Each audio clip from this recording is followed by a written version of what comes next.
మంది ఇప్పుడు స్కూల్లో కూడా అమ్మాయిలు ఎక్కువ మంది ఉన్నారా, అబ్బాయిలు ఎక్కువ మంది ఉన్నారా? అమ్మాయిలు ఎక్కువ మంది ఉన్నారు. కానీ అప్పుడు ఆ కాలంలో 150 సంవత్సరాలకి పూర్వం ఇప్పుడు చదువు అనేది అందరికీ వీలుండేది కాదు.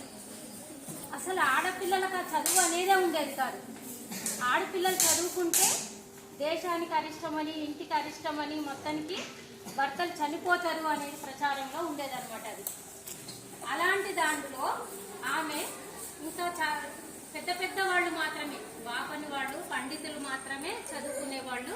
అది కూడా వాళ్ళ ఇళ్లకు, చాలా డబ్బున్న వాళ్ళ ఇళ్లకు గురువులను రప్పించి చదువు చెప్పించుకోవడమో, లేదా గురువులు ఉండే దగ్గరికి వెళ్ళి, ఆశ్రమాల దగ్గరికి వెళ్ళి చదువుకోవడము, అంతే తప్ప అప్పట్లో స్కూల్స్ కానీ ఏవి ఉండేవి కావు.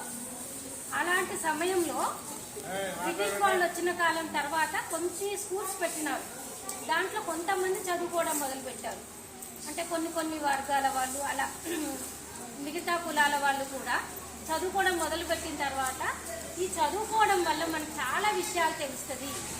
మనము మన చుట్టూ ఉండే ప్రపంచాన్ని చాలా విషయాలు తెలుస్తాయి అనేది, అందరికీ చదువు ఉండాలి అనే దాంతో, అలా చదువుకు చెప్పాలి అనే దాంట్లో కొంతమందికి ముందుకొచ్చి, అలా చదువుకున్న వాళ్ళల్లో జ్యోతిరావు పూలే అతను కూడా చదువు చెప్పాలనుకున్నాడు.